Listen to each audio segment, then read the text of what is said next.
अस्सलामुअलैकुम। लिल्हानी and mama's kitchen आप लोगों के लिए ईद स्पेशल डिज़र्ट के साथ फिर से एक दफ़ा हाजिर है। इस कदर मज़ेदार, इस कदर सस्ता और इस कदर रॉयल फीलिंग्स वाला मीठा जो आपने कभी नहीं खाया होगा, कभी नहीं बनाया होगा, और इंशाल्लाह ताला आप लोग इस रेसिपी को बनाकर ज़रूर अपनी दावत में छा जाएंगे। बिस्मिल्लाहिर्रहमानिर्रहीम।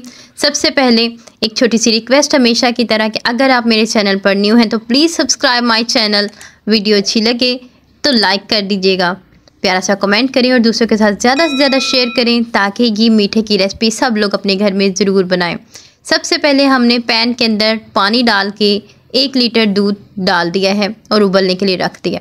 इसके साथ ही हमने ले लिया है 1 कप दूध और उसके अंदर डाल दी है 2 कस्टर्ड के हमने चम्मच लिए हैं। वनीला हमने ले लिया है फ्लेवर, अगर आप चाहें तो कोई भी ले सकते हैं। साथ ही मैंने 1 चम्मच कॉर्नफ्लोर ऐड किया है ताकि ये जो येलो कलर ज़्यादा है इसको हम बैलेंस कर सकें।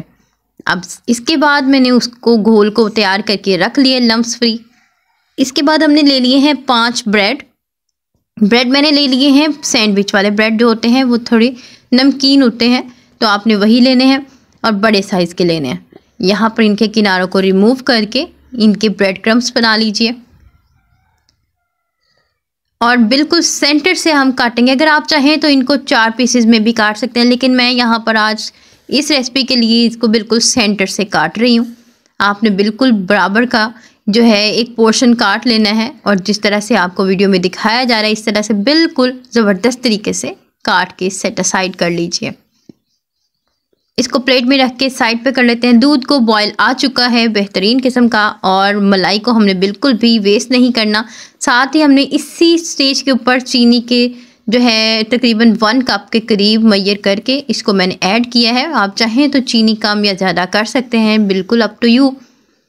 और क्योंकि आप लोग हमेशा कहते हैं कि आप लोगों का जो कस्टर्ड है वो कभी गाढ़ा कभी पतला बन जाता है, तो वो क्यों बनता है वो भी मैं आपको बताती हूँ।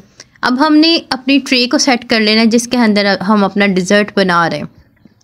इसके अंदर हमने अपने तमाम तर स्लाइसेस जो ब्रेड के हैं ना, इनको हमने अच्छे से सेट कर लेना है। देख लीजिए कैसे स्लाइसेस पूरे आ रहे हैं उस तरह तरीके के साथ, क्योंकि चीनी बिल्कुल अच्छे तरीके से घुल गई है तो हम इसको अच्छे तरीके के साथ ना अब कस्टर्ड को भी बना लेते हैं। थोड़ा थोड़ा करके बैटर डालते जाइए और साथ साथ चम्मच ज़रूर हिलाना है ताकि हमारे जो लम्स बन जाते हैं कस्टर्ड के ये बिल्कुल भी ना बने। साथ साथ चम्मच ज़रूर हिलाते जाइए।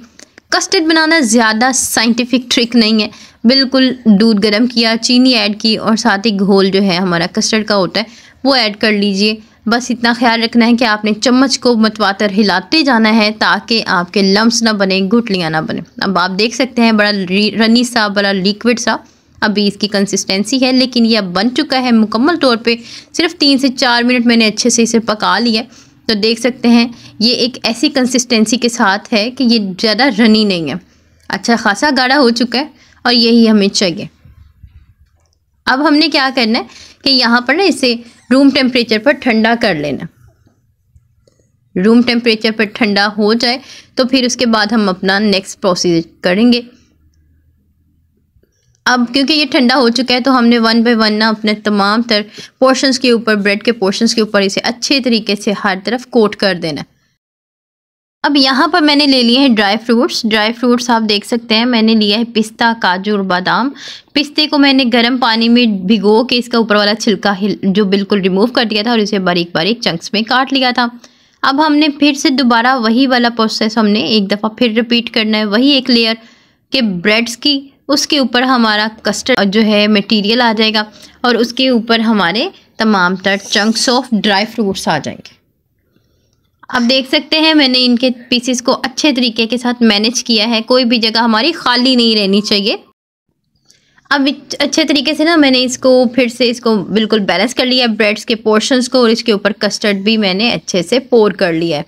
आप लोगों का कस्टर्ड इसलिए पतला बन जाता है क्योंकि हम अक्सर क्या करते हैं, पहले कस्टर्ड डाल देते हैं दूध के अंदर और उसके बाद हम चीनी डालते हैं, जिसकी वजह से इसकी कंसिस्टेंसी पतली हो जाती है। तो आपने पहले चीनी डालनी है दूध उबलते ही और उसके बाद कस्टर्ड का मटेरियल डालना है। और बस यही हमारा जो है एक ट्रिक है छोटी सी जो कि हमने इस डिज़र्ट को बनाते हुए फॉलो करनी है। और देख सकते हैं कि माशाल्लाह हमारा अच्छे से फिक्स हो गए हैं, अच्छे से ज़बरदस्त तरीके के साथ हमने ब्रेड्स को बिल्कुल बराबर बैलेंस करके अच्छे तरीके से इनको फिट कर लिया। डिश के अंदर फिट कर लीजिए और जैसे जैसे चाहिए हो वैसे वैसे आप ब्रेड्स के सारे पीसेस को काट के इनको एडजस्ट कर सकते हैं। इसके ऊपर कस्टर्ड की एक दोबारा से लास्ट वाली लेयर लगा लीजिए और अब हम काजू, बादाम और पिस्तों के साथ ढेर सारे पिस्ते और बादाम ले लेंगे और इनको हमने अच्छे तरीके से गार्निश कर देना है। क्योंकि ये स्पेशल डिज़र्ट है तो ये तमाम तर चीज़ें जाना ज़रूर बनती हैं और रॉयल फीलिंग्स के लिए तो ये तमाम ड्राई फ्रूट्स जितने डालेंगे उतने ही कम हैं। ज़बरदस्त तरीके के साथ बिना बिल्कुल भी आपको बाज़ार में पैसे वेस्ट किए मिठाइयों की जगह पर ये बनाइए। बच्चे हों बड़े हों और सबके सब आप लोगों के फ़ैन हो जाएंगे। इसको हमने तकरीबन ओवरनाइट फ्रिज में रखना है, फ्रीज़र में नहीं रखना है। इसे सेट कर लीजिए अच्छे तरीके से। देखें यहाँ पर मैंने पूरी रात इसे रखा है और देखें अच्छे से इसे सेट होने दिया। आपने फ्रीज़र में, मैं वंस अगेन रिपीट कर रही हूँ कि आपने इसे फ्रीज़र में नहीं रखना, फ्रिज में रखना है। जहाँ पर हमारी बर्फ़ जमती है वहाँ पर आपने इसे नहीं रखना, अदरवाइज़ बर्फ़ के जो हैं क्रिस्टल्स आ जाएंगे और वो बिल्कुल ही हमारे डिज़र्ट को तबाह कर देंगे। यहाँ पर देखें हम इसका एक चंक निकाल के आपको दिखाते हैं। माशाल्लाह माशाल्लाह माशाल्लाह, अल्हम्दुलिल्लाह, अल्लाह ताला की शान रहमतें और बरकतें जो उसने हमारे हाथों में हमारे खानों में दी। अल्हम्दुलिल्लाह हमारी डिज़र्ट बन के रेडी है ना झटपट सी रेसिपी। तो मैं इसी वजह से आपसे कहती हूँ कि ये रेसिपी आप लोगों ने ज़रूर ट्राई करनी है इस ईद के ऊपर और आप लोगों ने मुझे फ़ीडबैक भी ज़रूर देना है। रेसिपी अच्छी लगी तो लाइक करिएगा और मेरा चैनल भी सब्सक्राइब करते हुए जाइएगा। आप लोगों की मोहब्बतों का बेहद शुक्रिया।